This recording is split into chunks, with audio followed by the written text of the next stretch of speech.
Ciencia o espiritualidad. Espiritualidad o ciencia. ¿Son disciplinas antagónicas e incompatibles? ¿Hablan de lo mismo pero con distinto lenguaje? Hoy traemos uno de los más hermosos puentes, a mi entender, entre esas dos disciplinas, entre el mundo científico de la mecánica cuántica y el mundo más etéreo de la conciencia. Es la llamada teoría de la reducción objetiva orquestada, que nos va a transportar a una nueva forma de entender el mundo.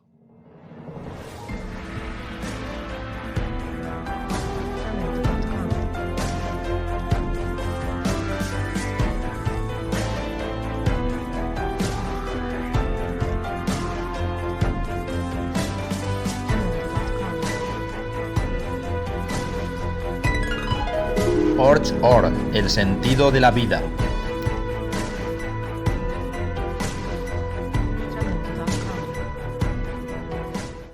Antes de adentrarnos en la teoría en sí, permitidme dos breves apuntes sobre dos conceptos cuánticos que son importantes a la hora de entender esta teoría.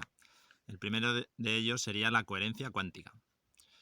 Hay dos leyes fundamentales para explicar el universo, que son la teoría de la relatividad de Einstein y la mecánica cuántica.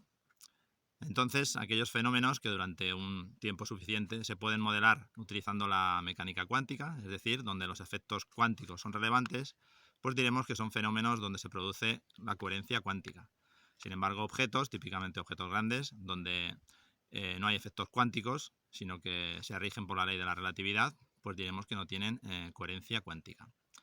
Hasta hace no demasiado tiempo se pensaba que estos fenómenos de coherencia cuántica solo se daban en el mundo subatómico y a temperaturas muy bajas, próximas al cero absoluto.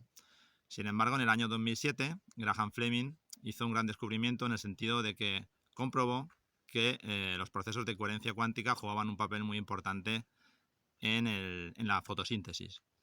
A partir de aquí, sabemos que se pueden dar procesos de coherencia cuántica a temperatura ambiente, entre ellas, por ejemplo, dentro de nuestro cuerpo humano, ¿vale? En esta teoría vamos a ver cómo hay efectos cuánticos en una zona determinada de nuestro organismo. El segundo concepto es el de entrelazamiento cuántico, que fue descubierto por Einstein, por Podolsky y por Rosen, y lo que dice es que dos objetos están entrelazados. Si están entrelazados, han de describirse con un mismo estado. ¿Qué quiere decir esto? Pues significa que si tenemos dos electrones entrelazados y alteramos las propiedades de uno, de manera instantánea se alteran las propiedades del otro. Yo la primera vez que escuché esto, pues lo primero que me vino a la cabeza es que de alguna manera se estaba violando una ley fundamental del universo, de que nada puede viajar más rápido que la velocidad de la luz. Y en este caso, la información parecía viajar más rápido, porque yo alteraba el estado de un electrón y de manera instantánea se alteraba el otro electrón entrelazado. Para explicar esto con un poquito más de detalle, vamos a ir a la pizarra. Muy bien, tenemos dos partículas entrelazadas que vienen representadas por emoticonos. Uno de ellas está en la Tierra y el otro estaría en TRAPPIST-1e, que es uno de los exoplanetas susceptibles de albergar vida y que se sitúa en la constelación de Acuario, a unos 40 años luz de distancia. Como están entrelazados, pues comprobamos que cuando el emoticono de la Tierra cambia su estado de rojo a verde, el emoticono de TRAPPIST hace lo propio instantáneamente. Supongamos ahora que tenemos un astronauta en TRAPPIST y que su hija tiene un bebé en la Tierra. Además, antes de partir, habían convenido que su hija le avisaría del nacimiento de su nieto, cambiando el estado del emoticono de rojo a verde, con lo que el afortunado abuelo recibiría la noticia en tiempo real. Aparentemente, el entrelazamiento cuántico posibilitaría la comunicación instantánea a distancias gigantescas. Pero hay un problema. Y el problema es que el emoticono del astronauta puede cambiar a verde en cualquier momento de forma espontánea, sin que en la Tierra haya habido ninguna acción. Este fenómeno recibe el nombre de fluctuación cuántica e impide saber al astronauta si el color verde de su emoticono es debido al nacimiento de su nieto o a una fluctuación cuántica. Por tanto, la única manera de comunicar la buena nueva al abuelo sería, por ejemplo, que una ardilla astronauta, viajando a la velocidad de la luz, comunicar al abuelo que su nieto nació hace 40 años, confiando, eso sí, que la buena salud del astronauta le permitiera estar vivo para recibir la noticia.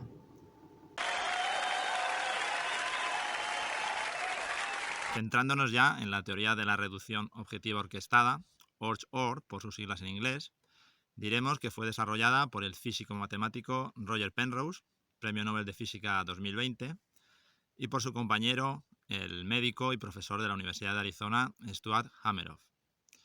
Lo que hacen es abordar el estudio de la conciencia utilizando herramientas científicas. Escuchemos ahora lo que nos cuenta sobre la conciencia Roger Penrose. Creo que hay mucha actividad computacional ocurriendo en el cerebro, pero que básicamente es inconsciente. La conciencia, me parece a mí, es algo muy diferente. Eso que hacemos cuando entendemos algo no es computar, es algo más. Como creyente de la ciencia digo que lo que ocurre en nuestras cabezas siguen las mismas leyes que se aplican para el universo desconocido. Cuando escribí mi libro, La nueva mente del emperador, pensé que podría obtener algunas respuestas, pero no obtuve nada. Sin embargo, la respuesta pudo ser que Stuart Hameroff leyó mi libro, me contactó y me habló de los microtúbulos. Yo no sabía nada sobre ello, pero de haberlo sabido diría que es un buen lugar para empezar a ver, un buen punto de partida. En verdad se podía percibir el tipo de aislamiento necesario. Es algo más allá de lo que la gente normal puede entender sobre el tipo de aislamiento que esperas hallar en una célula. La lógica es que nuestra capacidad de comprender, de entender, de ser conscientes va más allá de una actividad meramente computacional. Y tal vez esto se encuentre en los microtúbulos, porque es el mejor candidato que he visto. Así que nos reunimos, compartimos ideas. A partir de esto, mis ideas vinieron de la física y de mi creencia para comprender que necesitamos este nivel de mecánica cuántica, por lo que esa reducción tiene que caber seguro. La idea de que la reducción objetiva orquestada tiene que ser parte del esquema, qué parte del cerebro está involucrada, cuál es la neuroquímica implicada, eso es la parte de Stuart Hameroff, y a mí me concierne solo la parte física. Lo que dice Penrose es que la conciencia es debida a procesos cuánticos no computables que se originan en los qubits, realizados por los qubits, que es donde se almacena la información, y que se ubican en los microtúbulos celulares, en el interior de las neuronas. Me gusta también darle el marco teórico, científico que tiene la teoría, y en este caso, desde el punto de vista de las matemáticas, utiliza el teorema de incompletitud de Gödel. Este teorema, que es uno de los más importantes de la lógica matemática, nos dice que hay proposiciones que son verdaderas, que son ciertas, pero que no se pueden demostrar en el marco de la teoría. Hasta la aparición de Gödel se pensaba que cualquier cosa en matemáticas, si era cierta, se podría demostrar a partir de las verdades fundamentales o axiomas. Con la llegada de Gödel se demuestra que esto no es así, ¿vale? Desde el punto de vista de la física, ¿qué es lo que utiliza esta teoría? Pues utiliza las llamadas funciones de onda que evolucionan según la ecuación de Schrödinger. ¿Qué son las funciones de onda? Pues son unas funciones que te indican la probabilidad de que algo ocurra en un instante y lugar determinado, ¿vale? En principio, en cuántica sabéis que existen infinitas posibilidades, todo es posible, y es el observador, con su observación, el que determina cuál de esas infinitas posibilidades es real. Este proceso en cuántica recibe el nombre de colapso de la función de onda, y un tipo particular o especial de colapso de función de onda es lo que se llama la reducción objetiva. De ahí el nombre de la teoría de reducción objetiva orquestada. ¿Cómo se determinan los estados en cuántica en este caso? Pues lo que nos dice Penrose es que quedan determinados por la influencia no computable que estaría instaurada en la propia geometría del espacio-tiempo, ¿vale? Bastante complejo desde el punto de vista teórico, pero Penrose es un científico y le tiene que dar pues todo ese enfoque y todo ese adorno matemático y físico a lo que es la teoría. Vamos a escuchar ahora la parte más biológica, que es la que lleva Hameroff, a ver qué nos cuenta.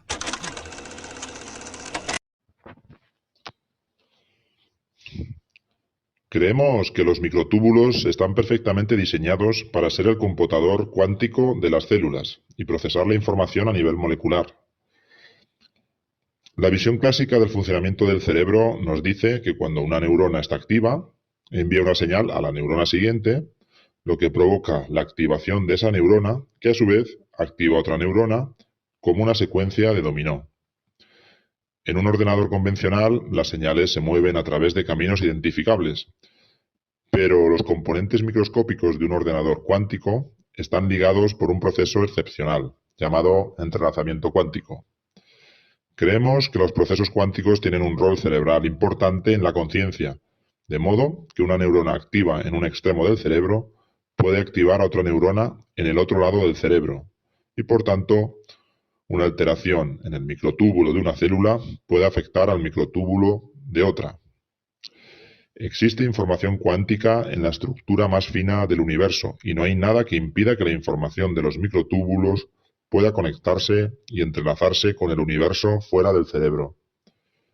Entonces, lo mismo que dos neuronas pueden estar entrelazadas, es posible que la información de conciencia de todo el cerebro esté entrelazada y pueda existir en el universo como un todo. Creo que la conciencia, o su precursor inmediato, al que llamaríamos protoconciencia, siempre ha existido en el universo, tal vez desde el Big Bang. Supongamos que el corazón deja de latir, que la sangre deja de correr, que los microtúbulos pierden su estado cuántico, pero la información cuántica contenida en los microtúbulos no puede ser destruida, solo distribuida y disipada por el universo. Si el paciente es reanimado, esta información puede volver a los microtúbulos y el paciente comentará: tuve una experiencia cercana a la muerte, vi una luz brillante, un túnel, parientes fallecidos. Pude incluso abandonar mi cuerpo.